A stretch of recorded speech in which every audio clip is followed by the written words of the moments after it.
Адам өте күрделі тірі ағза. Бірақ оны зерттеу өте қызықты. Әр адам өзінің неден құралғанын білу керек. Мен сіздерді адам ағзасында қандай химиялық элементтер кездесетінін және ол қандай мөлшерде болатынын, адам ағзасына әсері қандай екенін білуге шақырамын. Біздің ағзамыздың қалыпты жұмыс істеуіне әртүрлі химиялық элементтер мен олардың 10 мыңға жуық қосылысы қажет. Олардың әрқайсысы біздің жасушаларымыз бен мүшелерімізде 40-қа жуық қоректік заттардан түзіледі. Оларға минералдар, майлар, нәруыздар мен көмірсулар жатады. Кейбір ғалымдардың сараптауынша, ағзаға түскен химиялық элементтердің әрқайсысы белгілі бір биологиялық қызметті орындайды. Ал ағзамызға химиялық элементтер азық-түлік пен ауыз су арқылы келіп түседі. Тіршілік заңы ағзада үнемі зат алмасып тұруын талап етеді. Адам ағзасы үшін шамамен 30 химиялық элементтің рөлі анық белгіленген. Оларсыз ол қалыпты өмір сүре алмайды. Бұл элементтерді өмірлік маңызы бар элементтер деп атайды. Мысалы, егер адамның салмағы 70 кг болса, онда ол 12,6 кг көміртектен, 200 грамм хлордан, 45,5 кг оттектен, 700 грамм фосфордан, 7 кг сутектен, 175 грамм күкірттен, 2,1 кг азоттан, 5 грамм темірден, 1,4 кг кальцийден, 100 грамм фтордан, 150 грамм натрийден, 3 грамм кремнийден, 100 грамм калийден, 0,1 грамм йодтан, 200 грамм магнийден, 0,5 грамм мышьяктан тұрады.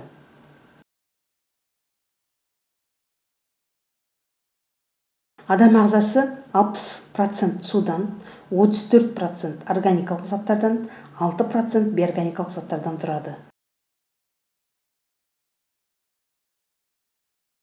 Органикалық заттарға көміртегі, сутегі, оттегі, сондай-ақ бұлардың қатарына азот, фосфор, күкірт жатады. Ағзадағы бейорганикалық заттарда міндетті түрде мынадай 22 элемент болады. Кальций, фосфор, оттегі, натрий, магний, күкірт, бор, хлор, калий, ванадий, марганец, темір, кобальт, никель, мыс, мырыш, молибден, хром, кремний, йод, фтор, селен. Элементтерді тірі ағзалардағы орташа мөлшеріне қарай екі топқа бөледі. Бірінші макроэлементтер, олар оттегі, сутегі, көміртегі, азот, фосфор, күкірт, кальций, магний, натрий және хлор. Олардың ағзадағы мөлшері 10%-тен жоғары болады. Екінші микроэлементтер, олар йод, мыс, мышьяк, фтор, бром, стронций, барий, кобальт. Олардың ағзадағы мөлшері 10% пен 15% аралығында. Адам организміне қажетті элементтер қоректік заттармен бірге белгілі мөлшерде түсіп тұрады. Кез келген элементтің артық мөлшері немесе жетіспеуі адамның денсаулығына кері әсерін береді. Атап айтар болсақ, мәселен, кальций адам ағзасында 1000-1400 грамм аралығында болады. Соның 99% сүйекте, тіс кіреукесінде, ал 1% оның ішкі жасушасында, қан құрамында маңызды рөл атқарады. Кальций сүйектің саулығы мен беріктігін сақтайды. Кальций сүтте, балықта, теңіз өнімдерінде көп болады. Калий қан қысымын төмендетеді, жүрек қағысын реттейді. Ол бананда, өрік мүйізде, картопта мол болады. Темір бұл элементтің рөлі денсаулық үшін өте зор. Егер темір жетіспесе, баршамызға белгілі анемия немесе қаназдық ауру пайда болады. Адам қанында 3 граммға жуық темір бар.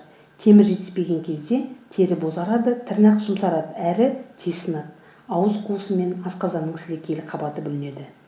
Темір жұмыртқаның сарысында, қара құмықта, грек жаңғағында, күнжіт, фасоль, өрікте, мейізде көп болады.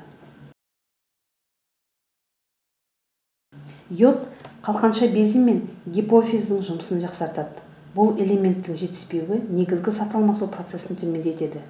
Ағзадағы йодтың аз болуы ең әуелі орталық жүйке жүйесіне әсер етеді. Йод ас тұзында болады, соңғы уақытта ұнды да йодпен байытып жүр. Магний жетіспеген кезде көңіл күй құбылады. Адам ашушаң болып, ұйқысы нашарлайды. Ол күйзеліске қарсы макроэлемент болып табылады. Жүрек соғысының ырғағын қалыпқа келтіреді, тамыр кеңейтуге атсалысып, оттегімен қамтамасыз етуге көмектеседі. Сондықтан да магнийді жүрек ауруына шалдыққан науқастарға қолданады. Магний жасыл жапырақты көкөністерде, авокадода, балықта және кептірілген цитрусты жемістерде көп болады. Ал фосфор күш-қуат көзі. Фосфордың мөлшері кальцийдан 1,5 есе көп болуы керек. Фосфор жүйке жасушаларының қызметіне маңызды. Фосфор ақуызы мол ет, сүт өнімдерінде кездеседі. Мыс. Егер ағзада мыс жетіспесе, бауырда қорланған темір гемоглобинмен байланысқа түсе алмайды. Мыстың мөлшерінің аз немесе көп екендігінің көрсеткіші адамның шашы. Мыстың мөлшері төмендеген кезде немесе жетіспеген жағдайда шаш тез ағарады. Мыс қанға оттегінің өтуін қамтамасыз етеді. Мыс көптеген ферменттердің құрамына кіреді, ұлпалардағы тотығу реакциясын жылдамдатады. Мыс ағзаға тағам арқылы түседі. Әсіресе теңіз тағамдарында, қырыққабатта, картопта, қалақайда, жүгеріде, сәбізде, алмада көбірек кездеседі. Мырыш ол ағзадағы гормондар синтезіне араласатын маңызды элемент. Әсіресе құрсақтағы тіршілік иесінің дамуы кезінде аса қажетті минералдың бірі. Мырыш цитрус жемістерінде, қарақатта, сұлыда, қызанақта, қызылшада, асқабақ дәні мен шемішкеде, сарымсақта, сүтте, тазартылған күріште болады. Күміс бактерицидтік және антисептикалық қасиетке ие. Ол бактерияның 650 түріне қарсылық білдіре алады екен. Сондықтан күміс қосылған су ағзадағы көптеген зиянды микроағзаларды жояды. Тіпті ағзада аз ғана күміс жетіспеушілігі байқалған жағдайда адамның жұмыс істеу қабілеті төмендеп, қорғаныш қасиеті азайып, тез шаршауы пайда болады. Сондықтан ағзада үнемі элементтер қоры болуы үшін уақытында құнарлы тамақтанып жүрген абзал. Біздің тағамдарымыздың құрамында қажетті элементтер үнемі болуы тиіс. Дұрыс тамақтану әр адамның денсаулығының кепілі.